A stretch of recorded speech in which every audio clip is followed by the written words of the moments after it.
right, and welcome once again, All Takes Valid, episode 31. As always, I go by Trill Trayy.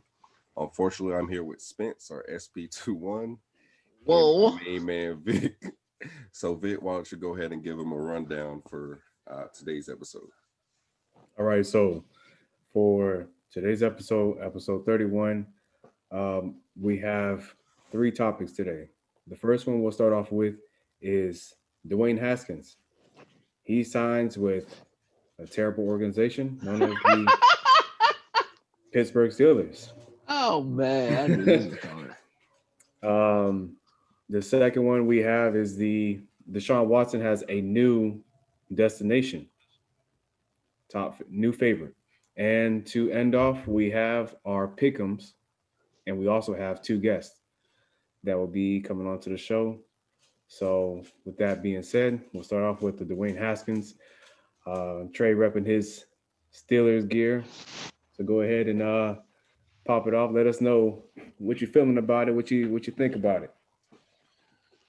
Um, so I mean, there's in the community of the Pittsburgh Steelers fan base community, there's a lot of people that were they're mad about it, I guess, and I don't understand that sentiment because to me, as I've said, I feel like it's low risk, potentially high reward for this situation. You're not paying him a bunch of money. It's a 1 year deal. Um, if he can come in and learn and grow and turn into um, or see the potential that he had when he was drafted, I think that's a big win. So the whole thing about Haskins was he came out. He was supposed to be considered like a top 10 pick, I'd say, right? Him falling to 15 was crazy. He wasn't projected to fall that low to begin with. Right. But two, the main thing about him was that he was always looked at to be a project quarterback. He wasn't somebody that was going to come in right away and you were going to expect to light things up per se. Because you got to figure the fact that he only played 1 year in college. So with that being said, he always was going to be a project. But in Washington, he went through, as soon as he got there was a regime change. So you get a new head coach and everything like that. And I mean, he had his faults in it as well. But I think this is a stable organization that he's going to be coming to. Obviously, you're going to be playing behind a Hall of Fame quarterback. You got a Hall of Fame head coach. So if he wants it, if he wants to learn and wants to more or less reach that potential that he has, then I think if he can't learn here or do it here, then I don't know what other organization he's really going to go to and and see that. Also, key thing here is we placed a original round tender on him because it's only a 1 year deal, and he's technically would be under like his his rookie contract. So what that Right. original round tender means is even if, let's say, after a year it doesn't work out and he's not in Pittsburgh anymore, what that original round tender means is if he were to sign with another team after us, we get compensated back with a first round pick. So to me, it's a win-win. At the worst case scenario, I mean, he's a third string on the team and he never sees the field, whatever. Best case scenario, he picks it, he sits for that year under Ben, he learns some things, he actually grows, and he could potentially end up being the future quarterback for the Pittsburgh Steelers. Again, low risk, you're not paying a bunch of money. I don't see the issue with it.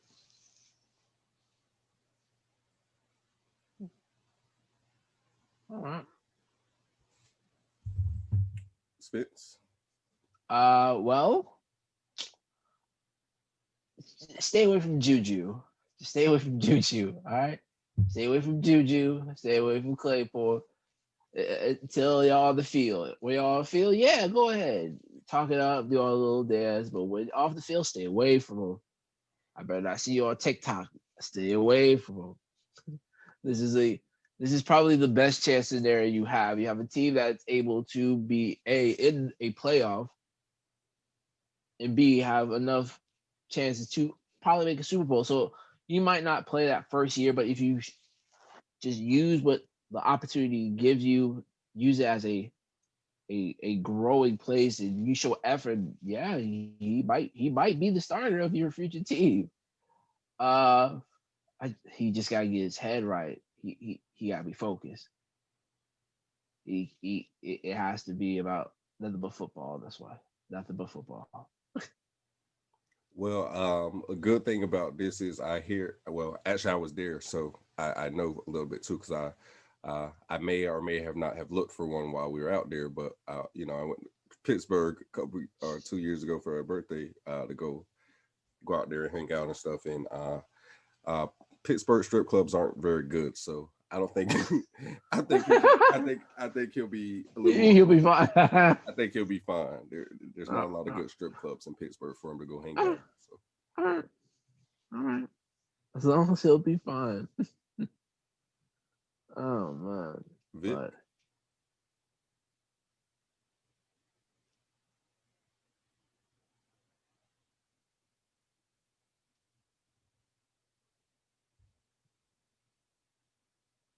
Vick, yeah, he going through chopped and screwed right now. I think he's about to lag out on us. But yeah, this is probably like you said, best case scenario. If it doesn't work out, you guys are compensating with him for the first round pick. So like, yeah, you're like, yeah, all right, didn't hey, work. Well, I think that's the best case scenario in the whole thing, because it's like a free first round pick, like right. a free first round pick in a sense, like a first round pick we wouldn't have had, put it that way. That's true. So That's true. because yeah, he would be a restricted free agent if you know. So that would be interesting. But I mean, the the part that I look at with him more or less is he's only 23. So if he can just if he can This is tap probably into the that potential, yeah. This is the where we're gonna see what we're gonna get. yeah. Does he really? So Because I've heard because if you look at his like completion percentage and everything, it's not it's not horrible. bad. It's It's not like 70 bad. something. And then Yeah. I mean, you consider the fact that like his very first start he made, he just kind of like got thrown in the fire. And I mean, obviously he didn't perform well. I'm not gonna Of sit course. here and act like he did, but again, then you switching over coaches and You got knew that one, and young quarterbacks, you need some sort of stability. It was kind of thing with like Baker, where it's like where I didn't initially write Baker off right away because you he kind got of two. had some You got similar things. He had like 3 head coaches or in different three offense head coaches. coordinators in 4 Three years. head coaches. Yeah, 3 head coaches. They say he had 3 head coaches, 9 offensive coordinators. In 4 years. That's a lot. So, That's a lot. but I mean, you see this year when he finally got somebody that connects Yeah. with him and what he. They know that Baker shouldn't be a guy that's passing the ball 50 times a game. They know that. That's not his strong point. Not to say that he can't throw, but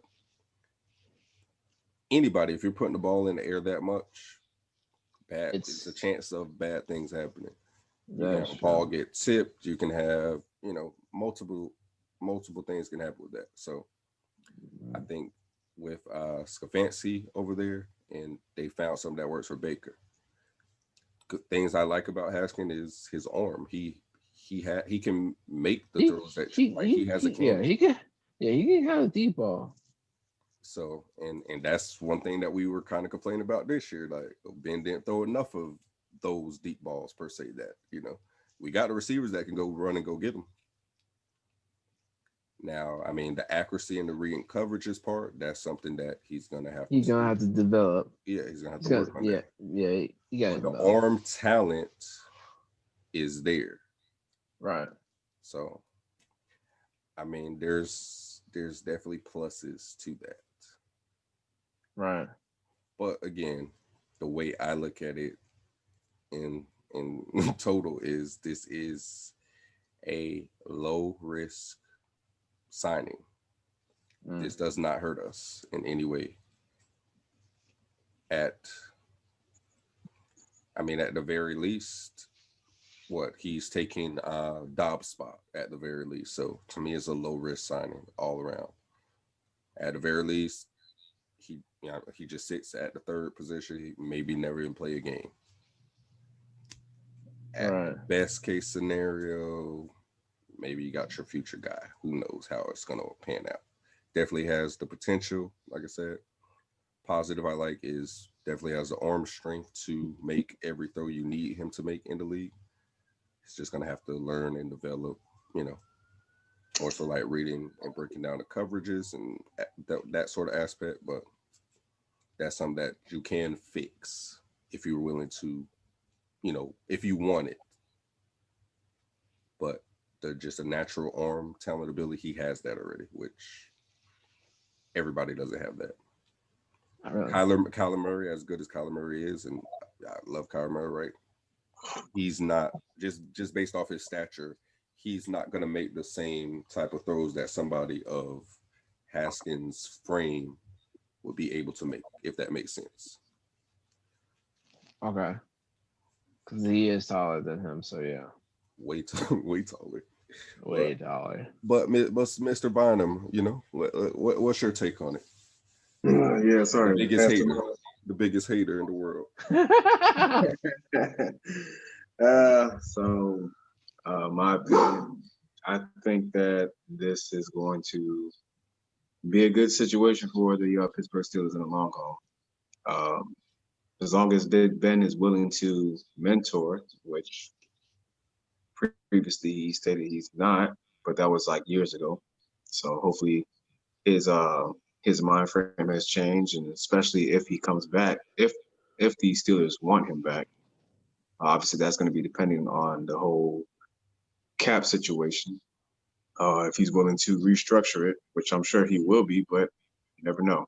But in the longevity, Dwayne Haskins sits behind Ben Roethlisberger for a year. Even within that, I believe at some point he'll be able to start for the Steelers. It's just, for him to learn the offense, which he has a whole offseason to be able to do that. So that's good for him too. So you can get a jump start on that. But at the end of the day, I think it could be the best thing for him, especially the fact that, he gets to groom behind a future Hall of Famer or a potential future Hall of Famer at that. Hey, y'all said Rivers is in, my boy's in, so don't say that potential. If y'all crown Rivers, Ben's already a future Hall of Famer at this point. Then, Ben's the shoe in. Yeah, Ben's the shoe in. I'm just giving you a hard time, but ultimately that's a good situation for him. I think it's going to work out. But it just all depends on Dwayne Haskins, his maturity. If he's coming in with the right mindset, he's not about hitting them strip clubs and whatnot. I just said, I don't know if you heard me when you were still on here. Pittsburgh they ain't really have no good strip clubs out there, so I don't think he got it. He ain't got to worry about that. As long as he ain't chasing that tail and he's in that playbook, he should be in a good spot. But that's just my take on that. I think it'll work out. Just it's not gonna be something immediate. No, but that's the thing. Like I was saying, he's only 23, so man, if he can just develop that, it's a steal for us because you paid peanuts basically to get him. Now, if he did come in and he does develop, he balls out, you are eventually gonna have to pay him, but you're essentially taking, like I said, it's all low risk at this point. It doesn't hurt you to bring him in and see what he can potentially be, if he can reach that potential. Yeah. And then if he can't, okay, whatever. And like I said, because we had that first round, original round tender on him, which he was originally first rounder. If we were to let him go at some point and somebody else picks him up, we get back a first round pick now. So to me, it's win-win. He works out, bam, we got a quarterback. He don't work out, somebody else were to sign him, we get a free first round pick. Win-win for me. I'll take it. Now, Mason, do you think the signing automatically makes him the backup? Because I mean, Mason's been there. Mason already knows the offense, but at the same time, we know what Mason is. So I think the signing makes him. He's going to be a backup, but I think it makes him the third string quarterback until he can prove that he is, past Mason, and then eventually, if he gets past Ben, even saying if he happens to have a phenomenal off season, and they say he looks better than what Ben is, and if Ben has to be obviously acknowledge that, hey, your starting job is not guaranteed. So yeah, I mean, I think he's going to be the second string quarterback to go into the season, and then eventually end up becoming a starter for the Pittsburgh Steelers. well, yeah, you gotta think Ben is known to. I mean, he's a tough guy, so he's known to play through some injuries. So I'm not gonna say that, but at a certain point, it's safe to say that it could be potential that, let's say, he has to miss a game or two, and then at that point, who would give you the better chance to win? Would it be Mason, which again, he knows offense at this point. He should be the guy that you would go to, but talent wise, still right now, not knowing the offense, I think you have a better chance with Haskins? I don't. That's the fact that I even have to say that just shows you how Mason's kind of developed. I mean, we've seen the full year of him. He looked better against the Browns week 17, but that's still not enough for me to say that. Okay, I'm gonna change it this way. Let's say Ben said he was gonna retire. Mm-hmm. Do I really want Mason starting the whole year, or do I just want to give Haskins a chance? I think I would rather see Haskins because I've seen what Mason did already, and You're not impressed. that ain't it. That ain't it. All right. Well, yeah, I agree. I think Haskins has to be the favorite to be the backup quarterback at the very worst. But that being said, anybody else have anything else? Shit, we gonna see. Yeah, I mean, it's just it's gonna be. We're gonna wait and see how it all pans out. I also wouldn't be surprised if we take a QB in the draft at some point. Probably not. Probably now that you got Haskins, you're not going to take one in the first. But at a certain point, maybe second round, third round, if there's a QB there that you guys like, that might again be like some sort of a project, maybe you take a chance on them too. All right. So, with that being said, going on to the next topic, which